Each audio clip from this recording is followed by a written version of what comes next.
Welcome to part 6 of number system. Dear student, yesterday we learnt about representing real numbers on the number line. Suppose we want to locate 2.665 on the number line. Okay, and next we solve exercise 1.2 on the basis of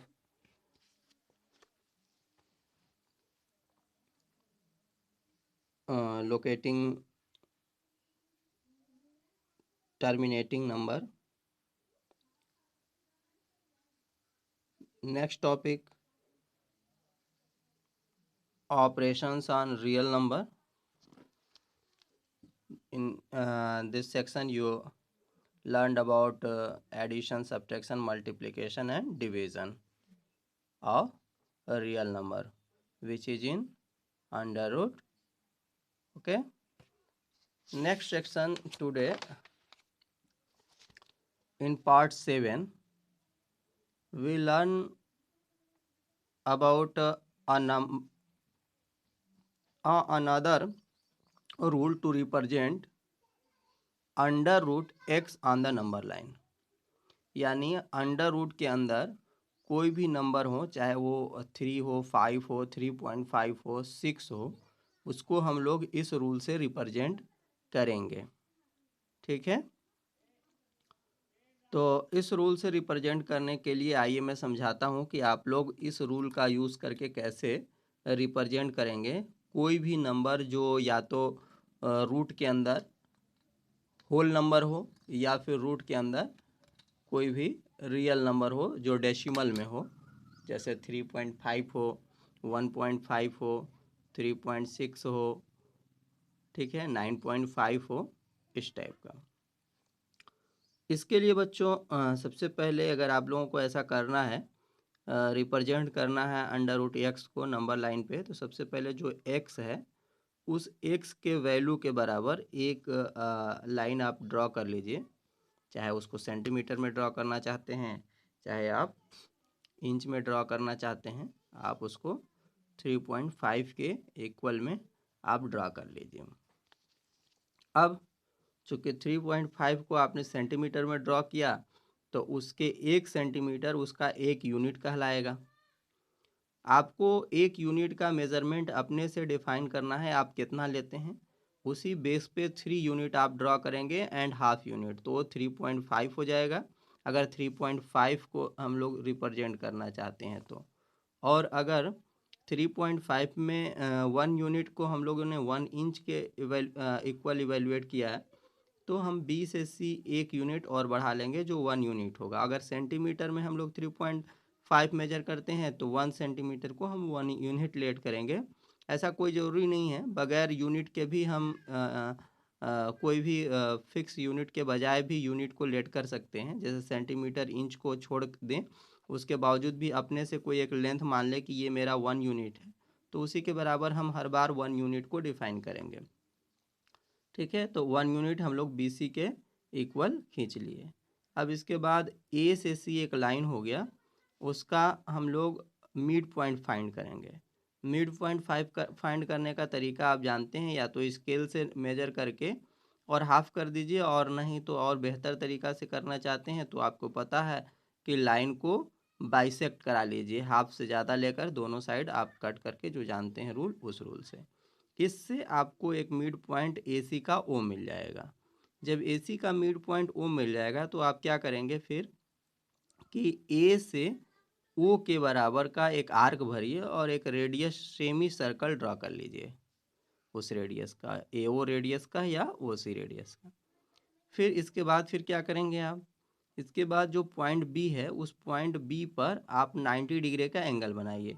90 degree का angle आप लोग protector से भी बना सकते हैं. मैंने यहाँ कंपास से बनाया है, मेरे पास प्रोटेक्टर की उपलब्ध अभी नहीं थी, अवेलेबल नहीं था, इसकी वजह से. आप इतना लेंदी प्रोसेस में नहीं जाना चाहते हैं तो इजीली आप प्रोटेक्टर का यूज़ करके 90 डिग्री का एंगल बना लेंगे। 90 डिग्री का जब एंगल बना लेंगे तो इस सेमी सर्कल को कहीं जा कर के वो कट करेगा, जहाँ इंटरसेक्ट करेगा उस पॉइंट को आप डी बोलेंगे। ठीक है बच्चों। और ये जो बी डी होगा वो आपका अंडर रूट, अगर 3.5 का लिए है तो ये अंडर रूट 3.5 के बराबर हो जाएगा। अगर हम लोग रूल के तहत देख रहे हैं, एक्स लिए थे अंडर रूट में, तो ये हमारा बी डी जो होगा वो अंडर रूट एक्स हो जाएगा। ओके। और जब हम लोगों को अंडर रूट एक्स मिल गया तो हम लोगों ने रूल पढ़ा था कि इसी लाइन बी डी के बराबर एक आर्क भरा जाए और बी पे हम कंपास का नोक को रखे, पॉइंट को रखे और पेंसिल को डी से लेकर के ऐसे मूव करा ले, एक आर्क बना ले जो इस लाइन को, लंबी लाइन को कहीं बाइसेक्ट करेगा। जिस जगह पे बाइसेक्ट करेगा उस पॉइंट को आप कोई पॉइंट एक नोट कर लीजिए। ठीक है। और अगर ई बोलना चाहते हैं तो ई बोल दीजिए। और इसके बाद जो बी ई होगा वो अंडर रूट एक्स होगा, यही आपका नंबर लाइन पे डिनोटिंग हो जाएगा। बी को हम जीरो मानेंगे। ये इधर जो खींचा गया है ये एक प्रोसेस है। हमारा रियल में नंबर लाइन यहाँ बी से शुरू हो रहा है, जो जीरो है, फिर 1, फिर उसके आगे ई तक गया, तो ई तक मेरा अंडर रूट एक्स हो गया। अब आपके दिमाग में आ रहा होगा कि सर ऐसा मैं क्यों करूँ। ठीक है। तो आइए मैं इसको प्रूव भी किया है कि ऐसा हम क्यों करेंगे। सपोज कर लीजिए कि जो ओ है, बी है और डी है वो एक राइट एंगल ट्राइंगल है। ठीक है। अगर हम लोग डी को ओ से ऐसे मिला लें तो क्या बन जाएगा बच्चों, राइट एंगल ट्राइंगल। क्यों? क्योंकि बी पे 90 डिग्री है। अब जब राइट एंगल ट्राइंगल बन गया तो हम लोग ए सी का वैल्यू अगर निकालना चाहें या ओ सी का वैल्यू इसमें निकालना चाहें तो जो हमारे पास ए से बी वैल्यू है उसमें 1 ऐड कर दें। तो ए से बी वैल्यू हमारा एक्स है, 1 ऐड कर दिया तो हो गया एक्स प्लस 1। और उसमें चूँकि ओ सी या ए सी हाफ है पूरा, तो इसलिए 2 से डिवाइड करा दिया, तो एक्स प्लस 1/2 हो गया। अब हमको ओ बी फाइंड करना है, तो ओ बी फाइंड करने के लिए क्या करें हम लोग, ए बी में से, ठीक है, ए बी में से हम लोग क्या कर लें, ओ सी को या ए सी को माइनस कर लें। जैसे पूरा पूरा यहाँ से ए बी है, इसमें से ए ओ माइनस करेंगे तो क्या बचेगा, ओ बी बच जाएगा। तो हमने ऐसा ही किया, ओ बी निकालने के लिए ए बी में से ओ ए को माइनस कर दिया। ए बी की वैल्यू एक्स है और ओ ए की वैल्यू एक्स प्लस 1/2 है। इसको सॉल्व करेंगे तो कुछ ऐसा बन जाएगा और ये हो जाएगा एक्स माइनस 1/2। अब चूंकि हम लोगों के पास निकल चुका है ओ बी की वैल्यू भी और हम लोगों को मिल चुका है ओ डी की वैल्यू भी। ठीक है। क्योंकि ओ डी जो है वो ए ओ या ओ सी के बराबर ही होगा, बिकॉज ओ डी भी एक रेडियस होगा क्योंकि वो सर्कल पे पॉइंट है। ठीक है। तो हम लोग जब बी डी निकालेंगे तो आप सबको पता है कि इस फिगर में अगर देखा जाए तो ओ डी इसका हाइपोटेनस होगा और हमको निकालना है परपेंडिकुलर को। तो परपेंडिकुलर स्क्वायर पाइथागोरस के रूल से is equal to hypotenuse square minus base square. तो हाइपोटेनस ओ डी बना। ओ डी का वैल्यू हम लोगों ने क्या निकाल रखा है, तो ओ डी का वैल्यू हम लोगों को हमने बताया कि रेडियस है, यानी एक्स प्लस 1/2 है का होल स्क्वायर हो गया, माइनस में ओ बी का वैल्यू अभी निकाला है एक्स माइनस 1/2, इसका होल स्क्वायर हो गया। ठीक है। तो मिल गया ये। अब इसको हम लोग ए प्लस बी के होल स्क्वायर से खोलेंगे तो ये ऊपर वाला खुल जाएगा और नीचे वाला हो जाएगा 2 का स्क्वायर करेंगे 4। ठीक है बच्चों। अब देख रहे होंगे कि इसको सॉल्व करने के लिए दोनों का डिनोमिनेटर सेम है, इसलिए हम सिंपली इसको सब्ट्रैक्ट करा लेंगे। जब सब्ट्रैक्ट कराएंगे तो इसके अंदर का सीन बदल जाएगा। ठीक है। बहुत सारे कैंसिल हो जाएंगे और जो 2x ऐड होगा तो ये हो जाएगा 4x। ये हो गया 4x अपॉन में 4 से 4 को कैंसिल करा दिया तो B D square equal to x, B D equal to under root x. अब आप देख पाएंगे फिर से फिगर में कि जो हमारा बी डी था वो अंडर रूट क्या बन गया, एक्स बन गया। अब जब B D under root x बन गया तो मैंने क्या कहा, बी से डी का एक आर्क भरो और फिर यहाँ उसको सर्कल के रूप में आर्क घुमा दो। जो ये लाइन आ रही थी उसको जहाँ वो कट करेगा वही आपका हो जाएगा क्या चीज़, तो अंडर रूट एक्स। अगर अंडर रूट एक्स में जो भी वैल्यू रहेगा वो हो जाएगा। ओके बच्चों। तो आप इस तरह से देख पाएंगे कि पहले केवल अंडर रूट 3 को रिप्रेजेंट करने सीखे थे, अब इस मेथड से अंडर रूट 3.5 भी रहेगा तो उसको भी आप रिप्रेजेंट कर लोगे। ठीक। अब मुझे लगता है आप इसको रिप्रेजेंट करने सीख गए होंगे। आइए नेक्स्ट स्टेप में हम इसका नेक्स्ट टॉपिक लेकर के आ रहे हैं और वो है रेशनलाइज द डिनोमिनेटर, यानी डिनोमिनेटर को आपको रेशनलाइज करना है। रेशनलाइज करने का मतलब क्या है कि उसको रेशनल नंबर में चेंज करना है। ठीक है, इसके लिए मैं एक एग्जाम्पल के मेथड से बताना चाह रहा हूँ। सपोज करिए मेरे पास 1/2 एक कोई नंबर है। इसका डिनोमिनेटर को हम लोगों को रेशनलाइज करना है। तो डिनोमिनेटर को रेशनलाइज करने का एक सिंपल तरीका है कि डिनोमिनेटर में जो भी नंबर है उसी नंबर से आप मल्टीप्लाई करा दीजिए। ठीक है, तो आपने √2 से मल्टीप्लाई करा दिया, न्यूमरेटर और डिनोमिनेटर दोनों में।